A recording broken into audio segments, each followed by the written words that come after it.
Welcome to Talking Materials Handling. In each episode, you'll hear from the thought leaders who are shaping what happens inside the four walls of the distribution center. We'll cover the gamut, from automation and robots to software and the next-gen technologies that are enabling the workforce of tomorrow. This podcast is hosted by Bob Trebilcock, the executive editor of Modern Materials Handling. Remember that Bob welcomes your comments. Now, to today's episode. Well, hello and welcome to today's episode of Talking Material Handling, how automation and software are solving productivity challenges in the supply chain. I'm Bob Trebilcock, and joining me today is Rob McKeel. Rob is the CEO of Fortna. So Rob, welcome.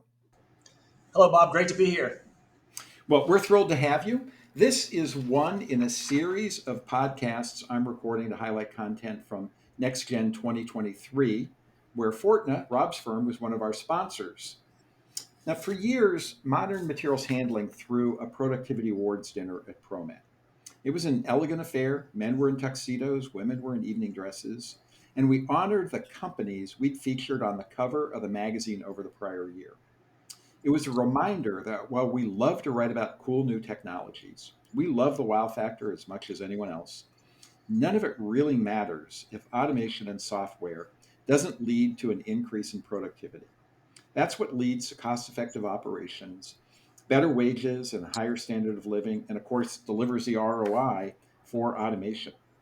Productivity is what makes our world go round. And one further productivity note, after years of running in place, we're finally seeing an uptick in productivity in the economy. So that's what we're going to talk to Rob about in this episode. So to kick us off, Rob, for those who may not know Fortna, just tell us briefly about the organization you lead. I know Fortna's had a pretty remarkable run in recent years. Sure. Fortna is a systems integrator who helps customers improve productivity through applying software, automation, and robotic technologies applied to supply chain problems. We enable our customers to deliver the emotional moments that everyone has in their lives through the delivery of goods and services through their logistics networks. Our solutions orchestrate the flows and optimize performance to enable fast, reliable, and cost-efficient handling of goods, and we focus within the four walls of sortation or distribution centers in the network. Before we talk about the trends that you're following at Fortna, let's get a little perspective. We've just come through a pretty challenging time with a combination of the pandemic, the uptick in e-commerce that drove a lot of activity, and then we had all those disruptions. When you look and you talk to your customers, look at the state of things today, just where are we? Again, based on the customers that you're talking to. Yeah, Bob, I'd say on the average, our customers are emerging from the supply chain challenges and volatility that was created by the pandemic and returning to a more normal cycle of business. They're searching for investments that generate business outcomes through distribution, fulfillment, or package delivery, depending on their business model. There's increased focus in our customers on creating efficient networks and nodes that deliver and improve return on invested capital while being resilient and flexible for their business realities. Different segments have different focal points, but typically there's been a focus on increasing the capacity and throughput of a building while driving down the cost to do so. Today, space and asset utilization are on top of mind for many customers. A lot of work going into more brownfield type operations, trying to get more out of the current assets in their network and looking to maximize the productivity of their operations by augmenting current capabilities with improved automation or new technologies like applying advanced software or robotics. So as I mentioned at the beginning, we're going to talk about four trends here that are related to overcoming challenges like labor shortages, capacity constraints, and asset utilization, all of which lead to productivity gains. Before we talk about those trends, how do you define productivity and what role do you think our industry plays? Broadly, I define productivity as increasing the return on invested capital. You'll hear the ROIC or ROIC term from the financial world, and that in an industry like ours, those assets are the facilities, the distribution centers, the fulfillment centers, sortation centers, whatever they may be. These are large investments made by our customers to solve or be a key part of their business network. For our parcel customers, that's core to what they do is the distribution of parcels and packages through their network. For our retail and industrial customers, more of our B2B or B2C customers, it's about delivering, inventory to another location or delivering a good in various unit sizes to consumers like ourselves. And our customers are constantly looking at how to get the most out of that delivery investment, those fulfillment centers or sort centers, and where we can increase the throughput of those centers, that be units per hour, parcels per hour, those kind of metrics, or lower the cost it takes to complete a task or a unit of work in those facilities. Those generate productivity for our customers. Or it could be increasing the capacity of a facility that saves them the need to invest in a net new facility on an accelerated timeline to meet the needs of their growing businesses. So all those sort of broadly fit into the world of productivity, and in a higher interest rate environment, in a tighter economy, those productivity measures become more important to businesses every day. So let's start talking about a little bit about the trends. I want to start with emerging technologies. Next week you and I are going to be in Atlanta at Modex, and we're going to see a lot of emerging technologies on display. I think a lot of people, when they talked about ProMat last year, called it a robotics show more than a material handling show. Lots of emerging stuff. So my first thought always in emerging technologies is when it comes to the new, is it scalable? Can it integrate? And is it ready for prime time? Talk a little bit about what you're looking at, what you're watching, and then second, where are they in their development and their readiness for deployment? Yeah, it's definitely exciting to see all the innovation that shows up at each of these events, and Modex this year will be no different as we visit. Every industry goes through waves of innovation, and our industry is no different. In our industry, we've migrated from manual operations to various levels of automation to new approaches using software and robotics. It's a natural technology evolution. Additionally, there have been innovations in business models for our customers that brings more variation into what a distribution center might see. Things like buy online, ship from store, or buy online, pick up from store. These kind of models change the needs of what distribution might offer. We continue to deploy traditional automation, but we've seen an increase in desire to change or augment with some newer technologies like robotic-based ASRS high density solutions like our partnership with AutoStore, or AMRs that perform a variety of tasks. We announced a hybrid goods to person solution at Modex, which combines traditional sortation with AMRs through our Geek Plus partnership. These solutions are solving real problems and doing so flexibly and with solid economics for customers. One aspect these solutions is they are more forgiving, involving future forecast accuracy, as they're more incrementally adjustable to changes in demand or changes in scenarios than some more traditional solutions like shuttles or larger monuments of automation. We're seeing more and more applications, but they don't solve every problem. There's still some of these new automations solve a subset of the problems our customers see. They don't solve every problem that our customers see, and so we see a lot of cases where we're mixing, manual operations, traditional automation, and new automation to provide an overall solution to meet the needs of that particular customer. Rob, I want to come back to that, your final thought there in a second. And by the way, I just wrote down the phrase monuments of automation. That's a great line and one I haven't heard before. Robotics is the most obvious, technology and certainly one of the most exciting of the emerging technologies. Just out of curiosity, because you probably get pitched by a little bit of everybody, out there, are there any other non-robotic emerging technologies or robotic beyond what we think of as either the AMRs or say piece picking robots like what say Right Hand is doing or some of the others. Are there other emerging technologies that you're watching and think might have a future? I'm not asking about company names, but rather the technology itself. Yeah, no, I think the emergence of and the lowering of cost of very good vision technology is opening up new ways to solve problems. So that's one we're looking at, is how you combine vision as a source of information or as a sensor, and algorithms that then provide insights to operators through software. As we go, as one example, a lot around simulation and emulation and how you might build predictability into operations, sort of look forward type algorithms in software. Obviously, there's a lot of chatter around artificial intelligence and where that might go as we go. We're super excited about the potential there, so we're watching that as we move forward. On the electromechanical side, I think a lot of it is the robotics, how folks are trying to apply robots of various types, and robots a very broad term. There's lots of things that be classified as a robot, Right. but to apply those to automation solutions. The trick in all that is not necessarily for our industry the technology itself. Robots have been around for a long time. They've been in automotive for decades.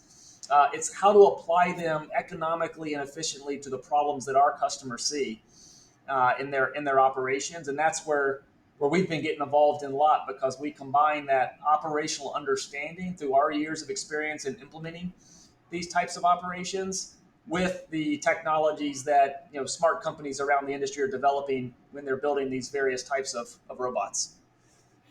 When you went through the first question, we talked about scalable, can it integrate?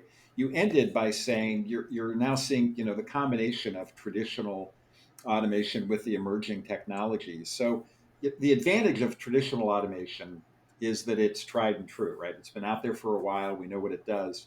How do you balance those two, and how do you bring them together? Yeah, I think well, there's two aspects to your question. One is just the evolution of maturity of the new technologies, and they all have to go through a maturity curve, just like the existing technologies did when they first came out. And in some cases, they solve 80% of the problems, and they have to be migrated and incremented to solve the other 20%. In some cases, they just haven't seen some of the situations they run into, and that has to be adjusted. And all that maturity is going to have to go through a natural cycle. We've seen an appetite from customers to participate in that learning journey. In some cases, they don't fully know what they can get out of the technology, but want to be there when those problems are solved. And then there's other cases where the economic combination of economics and technology fit better for traditional, fit better in some cases for manual. We've had customers we've done studies for that we recommended not automating, because the economics for them doing it manually on a certain operation were better than the economics of automating.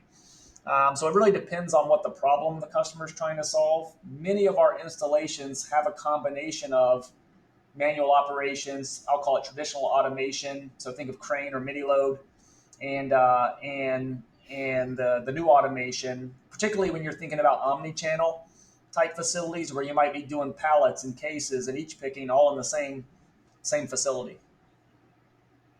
Let's talk a little bit about software. So this is 6 or 7 years ago. I was asked by MHI to lead a private panel discussion with three end users, so three, potential Fortna customers. And I asked one of the panelists what he was looking for at the show. What was he when he was out on the floor? And the answer he gave me was kind of surprising. And he was from a major retailer. He said he wasn't interested in hardware, which he believed had become a commodity. It was software. Now, we've had a lot of advancements in that 6 or 7 years, but how is software changing and advancing our industry? I view a distribution center as a big data problem with the added complexity of fast cycle execution. And as you bring forward the complexity of e-commerce and single unit orders, new business models, like I mentioned, buy online, pick up from store or ship from store, as you replace labor with automation, mix automation technology to get the best yields out of a facility, these all require software to make the complex situation straightforward for the operators and workers in the building. The use of software broadly allows humans to be more productive. That's not new. It's been in been that way in many applications of software, but the types of software needed in our industry are emerging. We've talked before about the warehouse execution layer that's relatively new to the space. This bringing connectivity between the control aspects of managing the automation at the control level to the warehouse management systems that are managing the business systems, and filling a gap in between those with the warehouse execution system. Um, you know, those types of software in our industry are starting to become required. In medium to high complexity operations, software is no longer a nice to have, but required to help manage the complexity that exists. And we can spend a lot of time going through those software technology stacks, the definitions, which everyone argues about, and the functionality. What we chose to focus our software on is orchestrating and optimizing the work required inside the four walls of a distribution or sortation center. And we enable the use of best in class automation, so we can bring together all of these various islands of automation that we talked about earlier, and including integrating in some of the new automation, the robotic solutions in those, while reducing the cost to do work and increasing the throughput of the work to be done. And we do that by trying to manage the workload of both humans and robots in the system. You mentioned AI earlier, so I'm going to ask you. Like you'll discover, I never ask one question. I ask like three or four at the same time. So forgive me. But you mentioned AI a little earlier. So the first part I want to ask you is, what's the role of AI going to play in all of that we just discussed? The orchestration, the optimization of all of those different work areas in a facility. And then the second part, and if you ask me to repeat it later, I'll understand.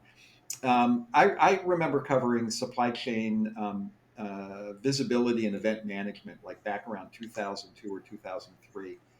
Tons of money was pouring into that space and startups, just like in AI today. And then all of a sudden, Manhattan and SAP and Oracle just made visibility and event management part of their solution. It went from a product to a feature, and like all the startups dried up. So again, one, does this include AI, and what do you think is going to be the role of AI in our facilities? And then second, do you think AI, as we get more experience with it, will evolve from a product, a standalone, to a feature?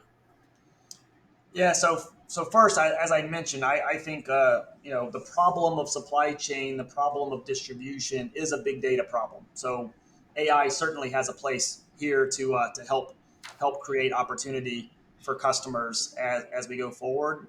We've already started incorporating certain AI type of algorithms into our software to help figure out that complexity of the big data problem that we see in terms of managing the order dynamics in our customers operations. Our vision systems that we deploy with our robotic solutions incorporate AI as well. So in things like our warehouse execution software, our vision systems, we incorporate categories of AI. These aren't the Chat GPT that everybody talks about in the news today, but these are learning algorithms, and algorithms that look at big data problems to help optimize facilities. So in that aspect, Bob, I do think it becomes more of a feature than a standalone product. There might be some places for pure play standalone products in certain operations solving a very specific problem, but over time those tend to get incorporated or encapsulated in the larger software systems, and we intend to have that theory in our software, that our software utilizes AI type capabilities to perform its tasks and functions as we go forward. We use our Oh, we I'm use sorry. our software to look at what are those problems that exist where the software can use the data that's available to it to provide decision support or decision assist to our customers, give them information they may not be able to see otherwise to make real-time decisions in what's going on day by day. It might be a shift of resources from one part of the distribution to the other. It may be a slowdown or a speed up of a certain operation because of what they see. Eventually, we like to make those decisions automatic in the software, but there's obviously a journey to go through as you look at the complexity. So, as an example, when we have our software applied to facilities with large AS RS systems in those facilities, we'll release work from the storage center and then optimize where that work goes, the flows of where it goes to the goods to person station based on upstream or downstream resource status, and then automatically adjust so that we can get better throughput through the facility than waiting on every piece of data before we release the order from the release the inventory from the ASRS system as we go. We see this as the tip of the iceberg for the problems we can solve, and we're just super excited and bullish about the potential this will unlock for our customers. What do you think AI is going to bring to the table that we don't currently have? I think there's again, I think it's more of a evolution for what we do today than a revolution. Again, we might find some things as the technology continues to innovate that might be true revolution, but today it's going to help really look at these big data problems in a way that a human who's trying to manage all the variables that go on in a distribution center can't manage. So the software can do some of that process and reporting and provides, I'll call it simplified or aggregated or insight information versus just raw data to the operators, allow them to get more output, more throughput, or make better decisions on a daily basis. Thank you for that. So I want to talk one more question about robotics. I'm going to give you two views, and then you can respond to where you think we are with robotics. So one early adopter has said to me that at present they're actually not using fewer FTEs because of robots. Rather, they believe in the technology and they're trying to get experience that they can build on as the technologies improve. Now, the other view is Julian Cunahan from Schematic just came back from an event somewhere, and he posted that the general consensus at that event was AMRs are a mature technology now. So you got two views of, one user saying, well, it's not really reducing our headcount, not really reducing our full-time equivalents, but we believe in the future versus, hey, this is a mature technology. Maybe both are true. How are you viewing it?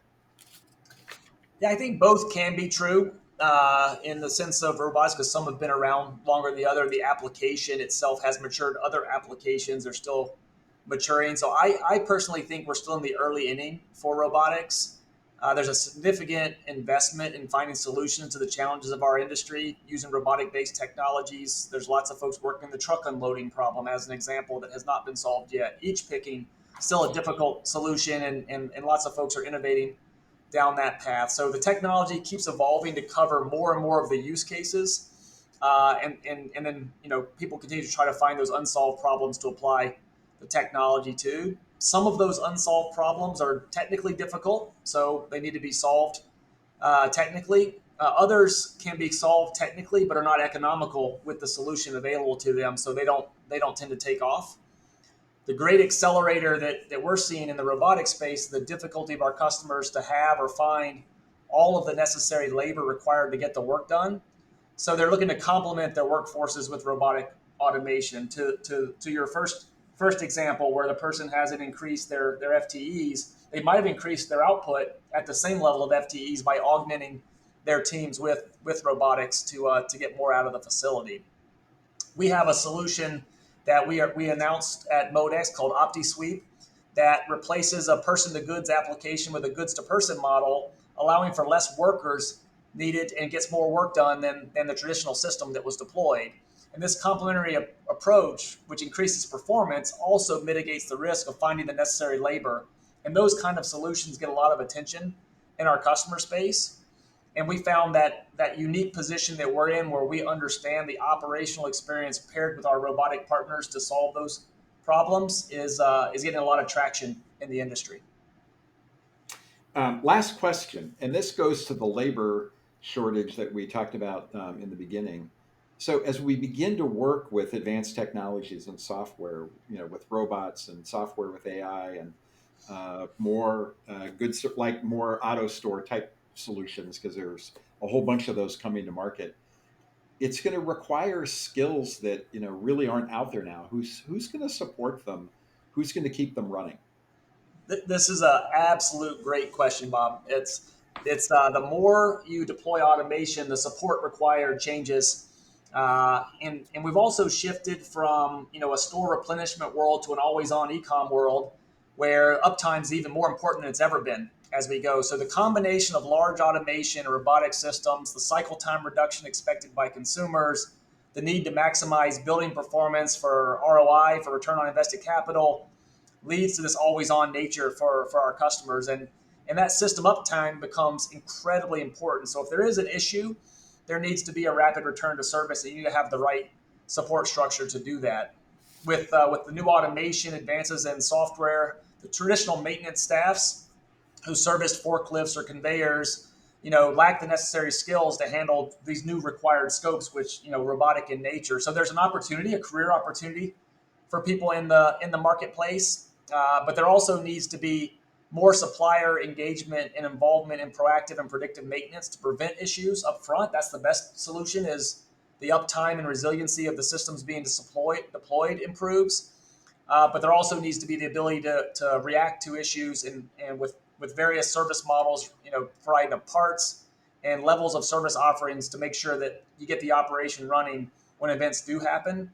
So you'll see more tiered service offerings from interval based operations to proactive and predictive operations to rapid response operations as we go. If you have a large monument of automation in the traditional sense, mini loads or shuttles, or you have an auto store, when they go down, they take a lot of capacity out of the facility. And so that hurts the building output and therefore the productivity of customers. So this idea of having serviceability and driving uptime is going to be incredibly important. I think it's going to have to be a combination of reskilling of labor, of working with suppliers and suppliers being more involved in the service aspects. That's the approach we're taking. We're increasing our size of our service force and service offerings, and then the application of technology to help solve those problems to prevent downtime or to create rapid return to service when downtime events do occur.